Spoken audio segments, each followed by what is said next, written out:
After looking at sailboats on the internet for more than 5 years, in the second half of 2016, the stars aligned themselves, and I knew it was time to start taking real steps towards making my dream a reality. I identified the boat I felt best fit my needs and my budget, and then I contacted the owner via email and made a tentative offer.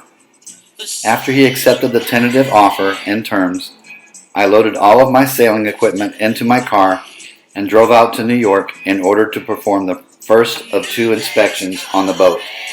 It was a long drive. Traveling at speeds often in excess of 80 miles an hour, it still took more than 3 days to get there.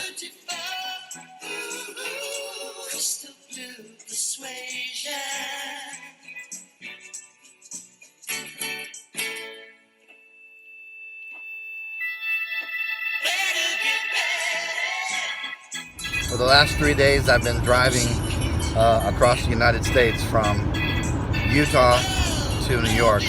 I'm just outside of Buffalo, New York right now. I've got my car loaded up with all my boat stuff from my previous boat to take to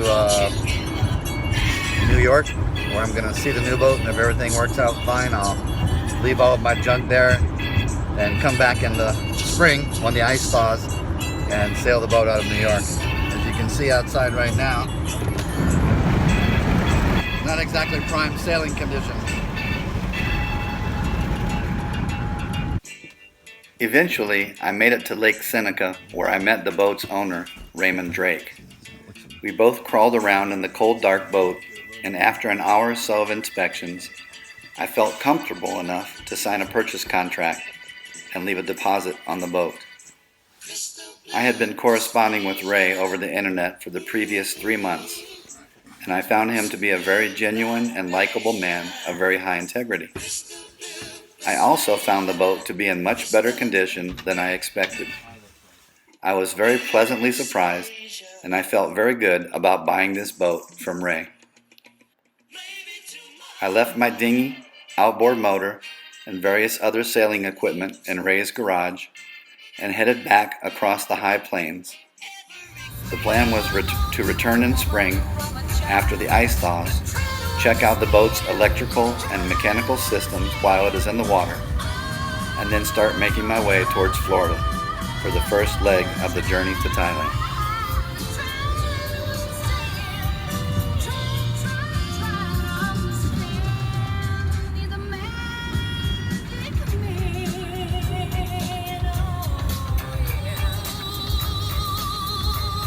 Traveling west from New York towards Utah, I passed the Mississippi River, and I decided to drive down and take a look at it. As I was looking at the river, I remembered that my father once delivered a boat from the Great Lakes in Chicago, I believe, down to Florida via the Mississippi River, and it made me wonder if maybe that's not how I should get the boat to Florida. So this is the Great Mississippi River, all the way up in Iowa. It's this wide, and it goes all the way down the middle of the United States, all the way down to New Orleans. That's another way to get the boat to the ocean down towards Panama as well. I'll have to take a look at it and see if that way is any faster than taking the intercoastal waterway. We'll have to look into it. But it's something we're thinking about.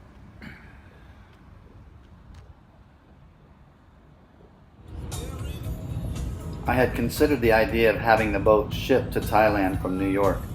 However, after speaking to multiple yacht transport companies, I determined that it wasn't feasible.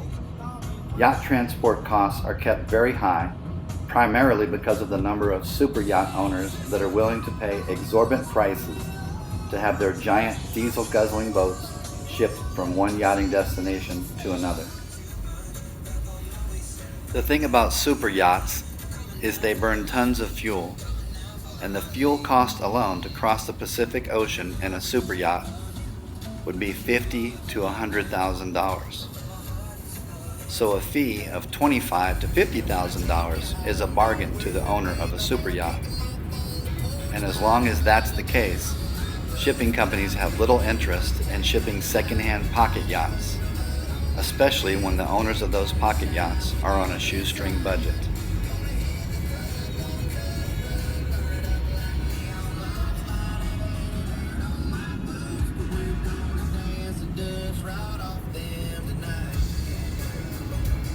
In between the hundreds of thoughts I was having about how I was going to get myself and my new boat across the Pacific Ocean safely, my mind drifted to the pioneers who first traveled across the continental United States and the sacrifices they made in doing so.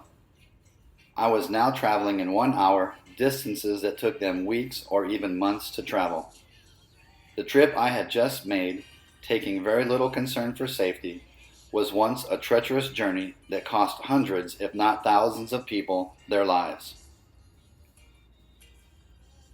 And though crossing the Pacific Ocean is not an adventure to be taken lightly, with all of the technological advances in safety and navigation equipment, I knew I'd be standing on the shoulders of many great sailors who had paid the ultimate price to make my journey possible.